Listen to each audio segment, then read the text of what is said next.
Ashamar kafune kam jirta hordoftaa fi daawwattoota GMN kan biyya keessaa fi biyya alatti argamtu hundi keessanuu nageenya kenna bakka jirtanitti sinagoo jecha kuni kan isin hordofaa jirtan qophii keenya qophii Abdii Baruuti. Qophii keenya qophii Abdii Baruu akkuma beekamu mana barnootaa irratti akkasumas immoo barattoota qaxalee ganaa lafaa dhufaa jiran kan dandeettii adda addaa qaban tokko funaanuudhaan kan isin biraan geenyu ta'a. Maarree kanuma sababifachuun magaalaa Shaggar kutaa magaalaa Buraayyuu bakka gabarsaa Gujee jedhamutti argamnee jirra. Mana barnoota Africa Golden Generation Academy kan jedhu keessatti argamna kaama kanumaaf hanga xumuratti qophii keenya dufaana taa kan isin jedhu ani Misraa Bayaanii ogeessi kaameraa Daawit Tashumaan faana jira turtiin keessan hanga xumuratti GMN faana haa ta'u isin jenna.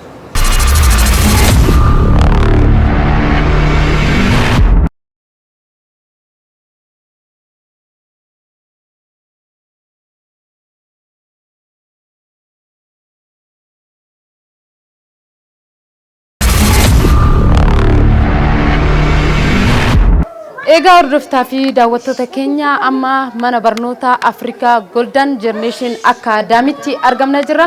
Sagantaa keenya eegaluudhaaf sagantaa keenya akkuma beekamu Oromoo yeroo jalqaba sagantaa kamuu irratti eebbaan eegalanullee sagantaa keenya eebbaan eegaluudhaan jalqaba irratti kan eebbaan saaqnu ta'a. Barataa Samson Asaffaa Naaf kolcha. Waaqayyo nagaan nu bulchite nagaan nu oolchi.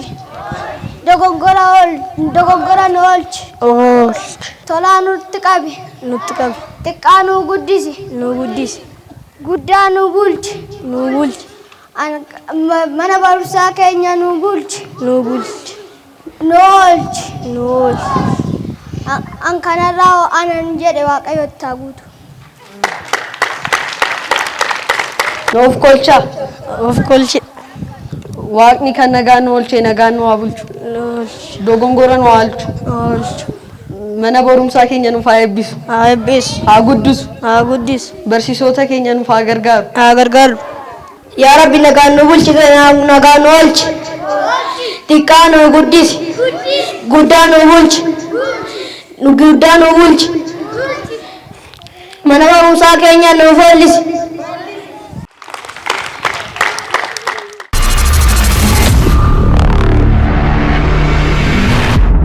Ega hordoftoota keenya barattoonni keenya keessaa namni sadii asitti bakka bu'anii eebbaan sagantaa keenya nu saqanii jiru. Mee barattoota kana haamilee kamiin simatarree gara haamileen xiqqaadha.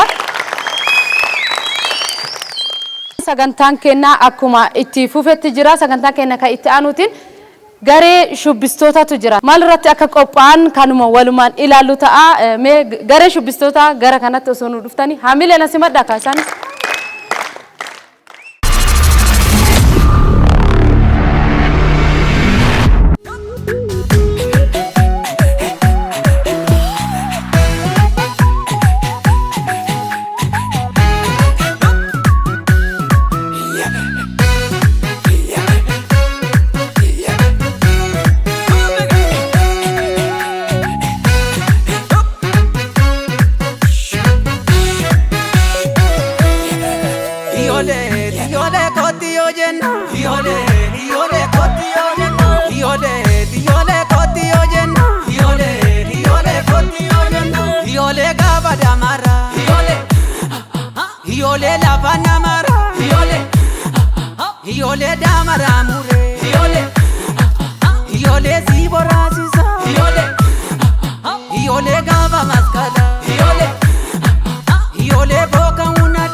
Iole migiran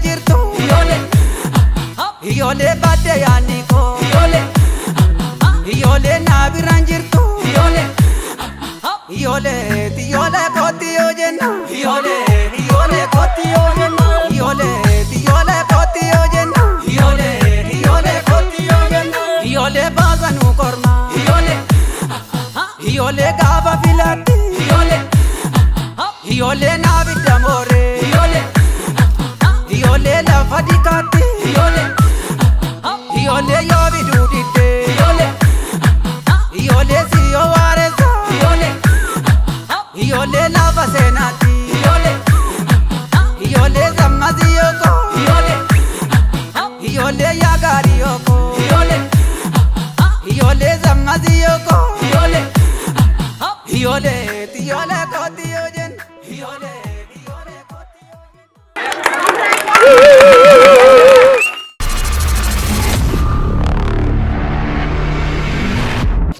Egaa sagantaan keenya akkuma itti fufetti jira ittiin bu'aaraa irraa barachaa yeroo kana geenne jirra. Amma immoo sagantaan keenya kan itti aanu walaloo barattuu kutaa shanaffaa keessaa tokko kan taate barattuu Biqiltuu walaloo adda ta'e nu dhiyeessiti jennee eegaa jirra. Isinillee haamileedhaan jajjabeessa warra duuba jirtan haamilee.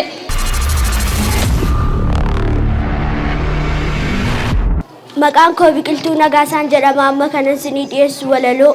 Mata dureen walaloo koo gootota Oromoo kamiin maqaa dha'een kamiin dhiisee darba. Goota diinaaf hin tolle kan akka Abishee Garbaa. Goota diinaaf hin tolle kan akka Abishee Garbaa. Kan diinni si arganii fiigdee boolla buutu. Goota ijaa barbadaati Jeneraal Waaqoo guutu. Goota ijaa barbadaati Jeneraal Waaqoo guutu. Kan diinaaf hin tolle kan diina isaan yarransu kan Oromoo hundi amma yoonaatti faarsu. Warra abbootii lafaa kan affeele godhee muluu gooticha baddaa salaalee kan akka agarii tulluu. Gooticha baddaa salaalee kan akka agarii tulluu. Gooticha Elamoo Qilxuu kan diinni yoo si argite barbaaddee toosi dhabdu dhaqxee lafa lixxu. Oliiqaa Dingilbookaa goota baddaa sayyoo kan diinni arganii naasuun jettu wayyoo kan diinni arganii naasuun jettu wayyoo. Uummata Oromoof jedhee qabsoo bosonaa lixee kan biyyaaf hin tolle xaaliyaanii lafarraa fixee kan biyyaaf hin tolle xaaliyaanii lafarraa fixee. Gooticha Oromoo keessaa gooticha Nadhii Gammadaa kabajamuu dhabu sabasaaf garaansaa kan qabu madaa kabajamuu dhabu sabasaaf garaansaa kan qabu madaa. Badhaadhaa Dilgaasaa dhaabbiitti diina albaasaa jedhattee faarsitee salaaleen badhaadhaa Dilgaasaa. Garbi gooticha koo qeerransa abbaa gurree xaaliyaanii qullaa dhaabee hiikkachiise surree xaaliyaanii qullaa dhaabee hiikkachiise surree. Garbi ilma bultoo seenaan isaa wayi beektaa goota xaaliyaanii muddee gooticha aanaa meettaa kan xaaliyaanii boojee lafa qochisiise eessaa. Garbi bultoo nama jalqabaatii biyyattii hunda keessa kan yoomuun dagatamne sammuu namaa keessaa. Gooticha gaafa xiiqii Hacaaluu Hundeessaa. Gooticha gaafa xiiqii Hacaaluu Hundeessaa. Goota akka bakakkaa sagalee kattaa dayyessuu. Geerarsaan yoo eegalu kan diina manaa baasu. Geerarsaan yoo eegalu kan diina manaa baasu. Yoo bishaan dhabanii cabsanii nyaatu agadaa. Yoo bishaan dhabanii cabsanii nyaatu agadaa. Acee koo sanyii leencaa goota koo goota ijaa barbadaa. Har'as utuu jiraatte kan akka Abdiisaa agaa diinni nutti roorrisee maaf gurra nutti agaa. Har'as utuu jiraatte kan akka agarii tulluu silaa of dandeenyee turre harka namaatiin hin bullu. Silaa of dandeenyee turre harka namaatiin hin bullu. Otoo yoona agarre ta'ee gooticha Taaddee Birruu silaa qaata guddannee bakka kana hin jirru. Osoo har'a jiraatte koloneel Alamuu Qixxeessaa. Silaa haqa keenya dhabnee maal goona hidhaa keessaa. Silaa haqa keenya dhabnee maal goona hidhaa keessaa. Otoo har'a jiraatte gooticha Balayaa Zallaqee silaa dirreetti yaanee hin boonyu dhabnee haqa. Silaa dirreetti yaanee hin boonyu dhabnee haqa. Waan na dhaggeeffataniif guddaa galatooma. Barattoota lamaan waliin dubbiidhaan kan dhiyaatu isaan keessaa Saaladdiin Haamidii fi akkasumas immoo Saliim Mohammadiin fuuldura kanatti bahanii kan nuuf dhiyeessan ta'an isaan.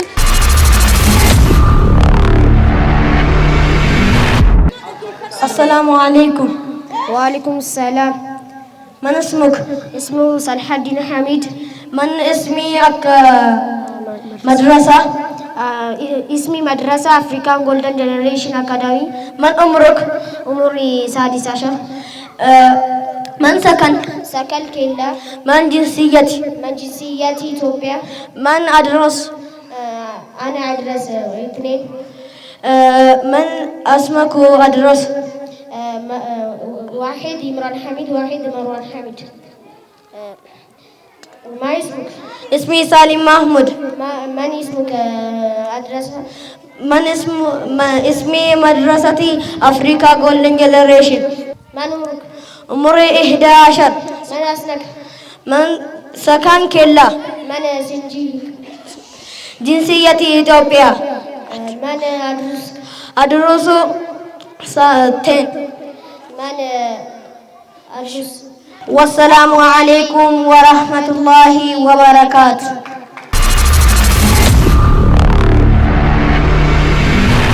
Marree abdii boruu keenyarraa akka itti baratan ittiin boortan abdii qabna isin jenna nullee akkuma maqaa sagantaa keenyaati amma sagantaan keenya akkuma itti fufetti jira sagantaan keenya itti aanu afaan ingilifaatiin barattoonni walaloo nuuf dhiyeessantu jira barattootuma kana keessa namni asitti fuulduratti baatanii afaan ingilifaatiin walaloo nuuf dhiyeessan jirtuun isin akkami qophiidha haamileen jira isin bira akkam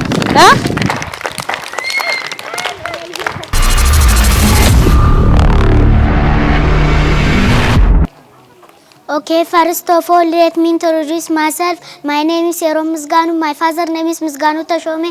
My mother name is Tigistu Andumu. I am grade 3 student. My school name is African Golden Generation Academy. Now I present to you poem. My poem says education. Learning is a process. Education is a process, bringing out success to those who stick to the process. Education is sensation, used to change a nation for great destination. Beyond the stereotype learning and teaching process, the type of education, my recitation today is legit, an interactive learning and teaching process. With the touch of 21st century technology, technically this just might be 22nd century is alright. The fees may be high, but a high wise man once says, education is expensive, but try ignorance. Ask the man who can't understand what I'm saying right now. He will stand up, run under, and hide his face and tell you how expensive ignorance is.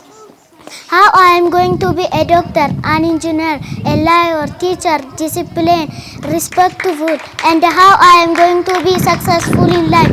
Not one person that is famous now didn't go through the stage of learning and teaching. Education isn't restricted in the classroom. You see, I am not strict. My instinct pushes me to tell you that is not to be late. Another way saying, it is better to be late than never. Thank you for listening. haala kanaan afaan ingilifaatiin namni ujuu barattoonni baay'een as keessa afaan oromootiin as baanii dubbachuu baay'ee kan sodaatan jira ati akkasitti ofitti amanummaadhaaf fuuldura kanatti dhaabbattee afaan ingilifaan sagantaa kana asirratti walaloo kee kan dhiyeessiteedha mee maaltu si kakaase kanaaf Abbaa kootu na jajjabeesse. si kan biraa abbaa kee galateeffachuu barbaada kan itti aanu eenyu galateeffattu Barsiisaa ibsa. Barsiisaa ibsaan galatoome jennaaniini mee haamileedhaan gara boodatti nu deebisaa kaasii haamileedhaan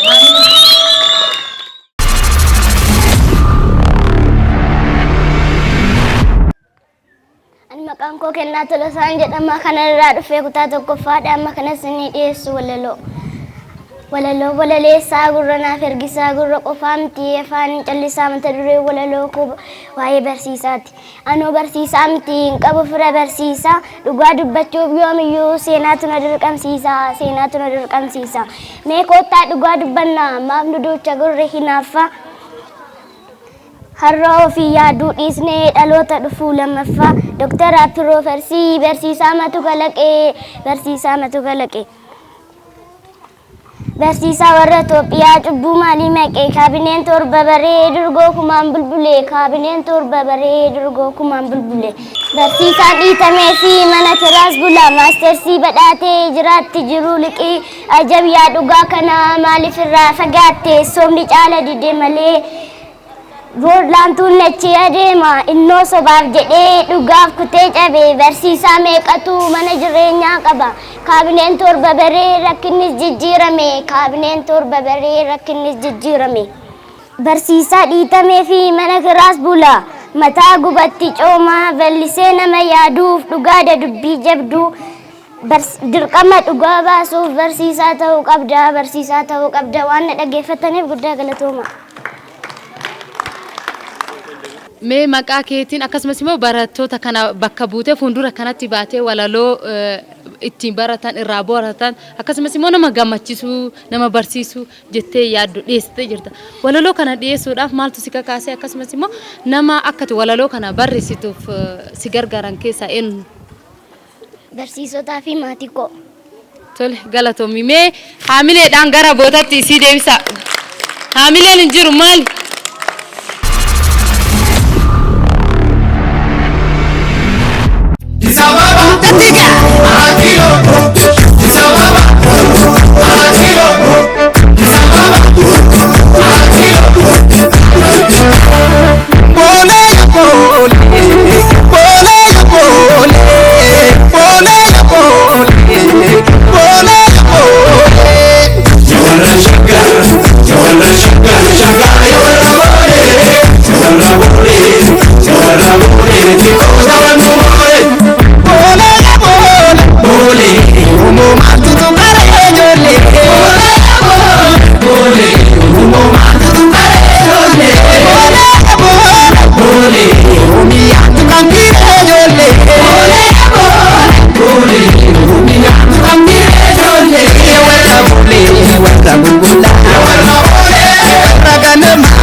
Kenna ammallee akkuma itti fete jira mee warroota shubbistoota saniif haamilee yeroo tokko haamilee lama singa'u sagantaan keenya akkuma itti fete jira warroonni immoo mana keessan teessanii nu hordofaa jirtan irraa barachaa ittiin boora ammas turtiin kenna akkuma itti fete jira sinin jennaatu amma sagantaan keenya kan itti aanu walaloodha walaloon kun immoo barattoota garee KG3 keessaa nama tokko kan ta'edha namni kunis eenyu ka jedhu eenyume namni beekan jiru hin beekan garuu ana qofatu beeka kanaaf seenaa Khalifa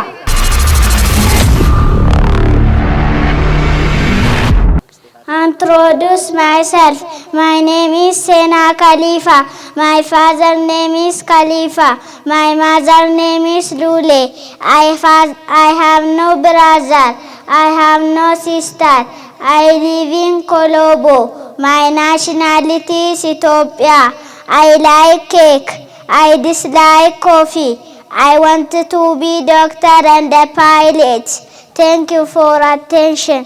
Mata duree walaloo kootii sagal mucucaadhu sagaltamas kufi garuu bakka sanaa ka'ii deemsa keetti fufi abshaalli foqoqus cabus miilla fuudha kufaatii jechuun bar kufoo son taanee kuftee achitti fuudha bishaan dhangalee gaabbitee maal gootaa ittiin boo'uu dhiisii waan si kuffiserraa fudhadhu barnoota waan na dhaggeeffataniif guddaa galatooma. walaloo kana akka itti barreessituuf namni si gargaaru yookaan maatii keessaa barsoota kee keessaa namni ati galateeffatu jira eenyume? Tokkoffaa irratti kanan galateeffadhu abbaa koo lammaffaa irratti immoo barsiistuu ayyaantuun jedha.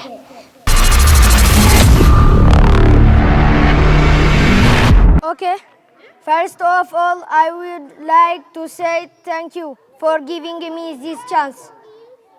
Now, I would like to invite you poem. Before I start my poem, I introduce myself. My name is Fawaz Sen. I am grade 6 student. My school name is African Golden Generation Academy. Okay, my poem topic is education is the key to success, the key to freedom, the passport to success, the pillar of kingdom. Education is the best property to have. It is the only assurance of a better future. Thank you, God, for giving you education, because that is the cause of celebration. My mama told me education is the best. Now, I know what is education. Education is the best road to success.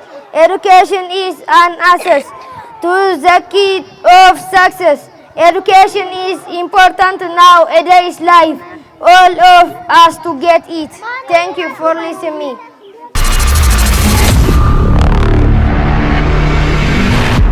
Good morning. Good morning. How are you? I am fine, thank you. Can we introduce each other? We can. What is your name? My name is Siam Mahmoud. What is your father name? My father name is Mahmoud. What is your mother name? What is your mother name? My mother name is Munisa. Do you have brother and a sister? Yes, How many brothers do you have? I have one brother. And how many sisters do you have? I have two sisters. What is your brother name? My brother name is Hamza Mahmoud. And what is your sister's name? My sister's name is Yusra and Sabri. What is your favorite subject? My favorite subject is English. What do you like in fruits? I like in fruit in banana. And what do you dislike in fruit? I dislike in fruit lemon. What do you like from vegetable?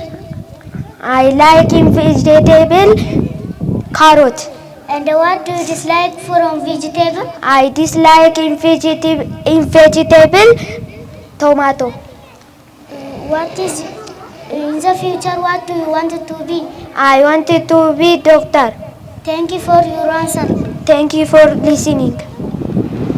Thank you for listening. Fundura kanatti baatanii gaaffii addaa afaan Ingiliffaan taasiftanii akkasumas immoo barattoonni isin duuba jiran kun immoo akka yeroo itti aanutti isinirraa baratan mee maaltu isinirraa eegama yeroo itti aanutti maal isinirraa eegna nuti Waan kan biraa waan kanarra caaluuf inni kanuuf. mee maal kana caalu maal fiddee dhufuuf yaadda gara fuulduratti maal ta'uu yaadda gara fuulduraa yoo guddatte maal ta'uu yaadda Professor. Professor isin professor jette isin warri teessan ati Doctor. tole mee ijoollee kana lamaanuu tokko professor jetteerti isin immoo doctor jetteerti mee gara boota isaanitti nu deebisaa isin jenna ka haamileedhaan nu simanda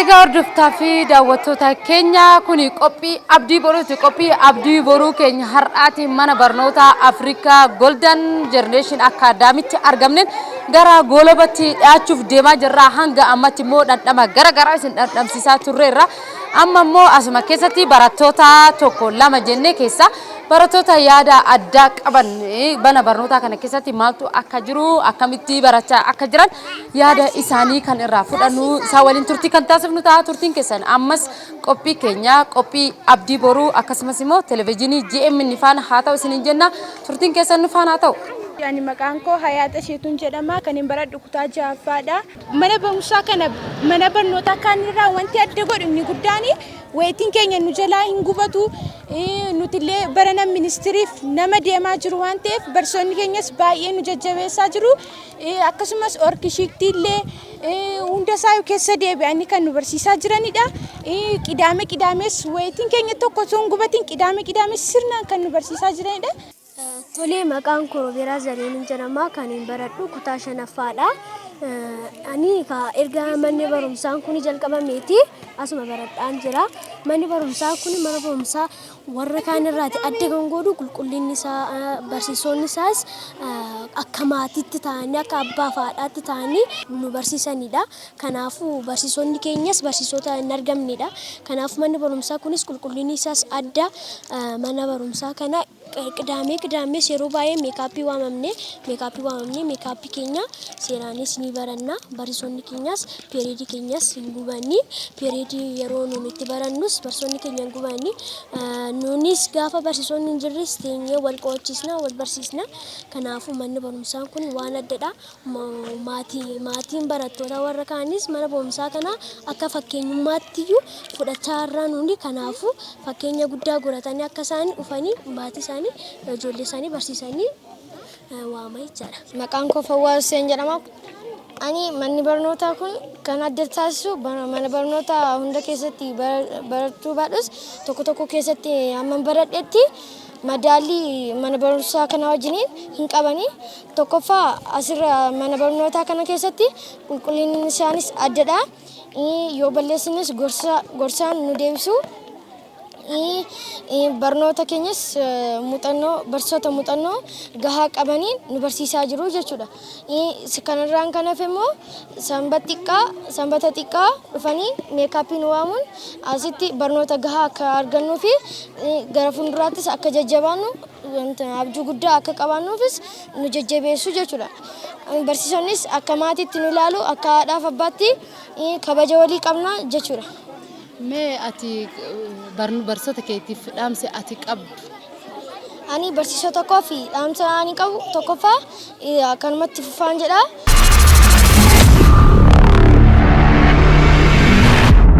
Eshi maqaan kiyya Ibsaa Tamasgeen Taaddasaan jedhama. Hoogganaa mana barumsaa Afrikaan Golden Generation Academy'ti. Hoogganaa mana barumsaati jechuudha. Haalli baruu barsiisuu keenya baay'ee kan namatti toluu fi haala bareedaan kan deemsisaa jirrudha. Kallattii qajeelfama waajjirri barnootaa kutaa magaalaa keenya kutaa magaalaa Gafarsaa Gujee kenneen kan yeroo yerootti qajeelfama isaan kennaniin kan deemsisnu jechuudha. Haalli baruu barsiisuu keenya baay'ee kan namatti tolu qajeelfama karooraan kan hojjetamudha. Hojiin as keessatti hojjetamu hundumtuu karooraa fi qajeelfamaan kan deemamu jechuudha. Inni dabalataa wanti adda godhu haala baruu barsiisuu keenya tokko guyyaan afaanirree adda bahee jira jechuudha. Ijoolleen akkuma argitanii afaan Ingiliffaan, afaan Arabiffaan, afaan Oromoon, Amaariffaan akkaataa kanaan kan isaan cimanii akka kanatti deemaa jiranii tokko guyyaan afaanii adda bahee jira. Wiixata hanga jimaataatti kan jiru wiixata Ingiliffa yoo ta'e guyyaa lammaffoo yookiin immoo guyyaa kibxata afaan Oromoo ta'a jechuudha. Akkasuma gaafa roobii immoo Amaariffa ta'a. Gaafa kamisa Arabiffa ta'a. Deebi'ee guyyoota shanan keessaa guyyaan lama guyyaa Ingiliffaati jechuudha. Ijoolleen guyyoota Ingiliffaa kana keessatti Ingiliffa malee naasaan. Ingiliffaan gara toileetii yeroo deeman Ingiliffaan gaafatu jechuudha. Sababa kanaan barattoonni keenya akka isaan afaan hunduma irratti akka isaan ciman goone jechuudha. Dabalataan akkuma barattoonni kaasaa turanii guyyaa qidaamee dabalate jechuudha. Guyyaa qidaamee hin barsiifna. Guyyaa qidaamee sa'aatii dura amma sa'aatii 6tti yeroo hundaan barsiifna. Workshittiin garaagaraa hin kennamaa fi barattoota dandeettii barattoota kallattii hundaan cimsuuf jechuudha. Gumiileen garaagaraa qindaa'ee gumii mini miidiyaa dabalate jechuudha. Gumiin hundi qindaa'ee gumii kanarratti ijoolleen dandeettii waa barreessuu isaanii, waa kalaquu isaanii sagantaan keenya gaggabaabbate malee ijoolleen kalaqa irratti waan gurguddaa hojjetanii jiru jechuudha. Isaan kanarratti haala baruu barsiisuu kallattii hundumaan dandeettii barattoota keenya hawwii isaanii abjuu isaanii boruu dhugoomsuu fi baay'ee tattaaffii guddaan hojjechaa jirra. Barsoonni keenyas barsoota kutannoo qabanidha. Ciccoominaan hojjechaa jiru jechuudha. Supervisionii yeroo yerootti waajjira barnootaa irraa hin dhufu, cheeklistii yeroo baay'ee hin dhufu. Isaanis cimina jiru baay'ee muuxannoo manneen barnoota kaaniif kennaa turan jechuudha. Asirratti kanaaf baay'ee namatti tola.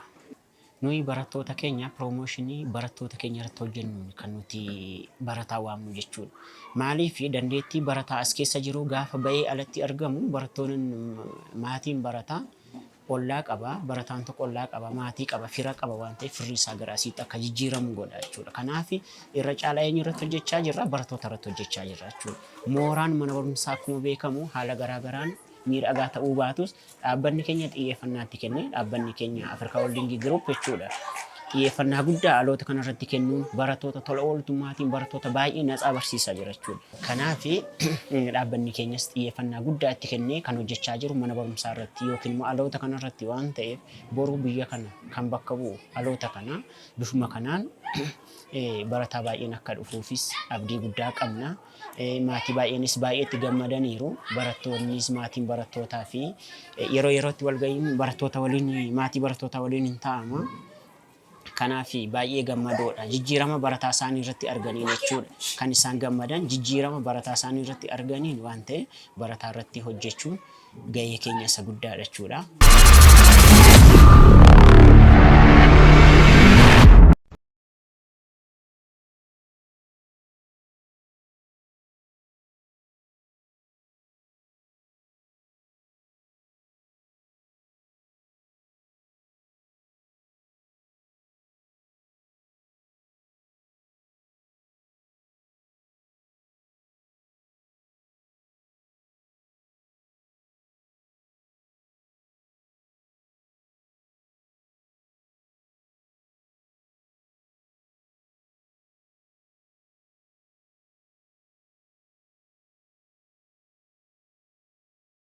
Barsiistuu Ayyaantuu Makonnonin jedhama. Barsiistuu keejii irratti kolooboo irratti jechaadha. Daaniteera ta'een hojjechaa jira. Yeroo ammaa kana barattoota barsiisaan jira. Barsiistuu ta'uun namatti tola. Haadhummaadha, biyyummaadha, obsa barbaada. Keessumaa immoo keejii irratti baay'ee obsa barbaada. Maaliif barataan nufuu jira, barataan boo'u jira. Haadhummaatiin baay'ee chaalenjiidha. Manaas bakkeedhaan hojjechaadhaan yeroo kana barattoota hoogganaan jira, barsiisaan jiras jechaadha. Barattoota ciccimoon jiru. Amma barattootni ollaa keenyaallee barattoota ciccimoo qaraa jirtu kana caalaatti fooyyessaa nuun jedhu. Baay'ina barataa kolooboo irratti illee hin qabnu. Ollaan keenya barattoota waggaa dhufuuf isin bira finna jedhu haala baruuf barsiisuu keenya haala qabannaa keenya ilaalanii barattoota isin qabattan xuruudha. Haasaa fuulduratti illee ciccimina borii qabaachuudhaaf yaadi keessanii namatti tolaa. Ijoollee barataa babbareedduu qabdu. Yaadi isaaniis naamusa gaarii barataa qabdu jedhanii waggaa dhufutti barattoota ciccimoo barataa baay'een arganna deeman yaada yoo rabbi jedheef. Dhaamsaan qabu barattoota keessanii ijoollee keessan dhaloota borii fidaa Afrikaa Holdingiitti barsiisaa. Dabalataan immoo afaan Arabiffaan illee barsiisaa jirra waanta ta'eef ijoollee keessan fidaatii dhaloota borii dhaloota namatti tolan dhaloota naamusa qabanii fidaa Afrikaa Holdingiitti barsiisaan jedha. Dhaabbata kanallee kan hundeessan obbo Darajjee Maamuyyee baay'een galateeffadha. Akkasuma miseensota keenyallee barsiisota Afrikaan Holdingii guruppii hunda isaanii nan galateeffadha. Galatoomaan jedha.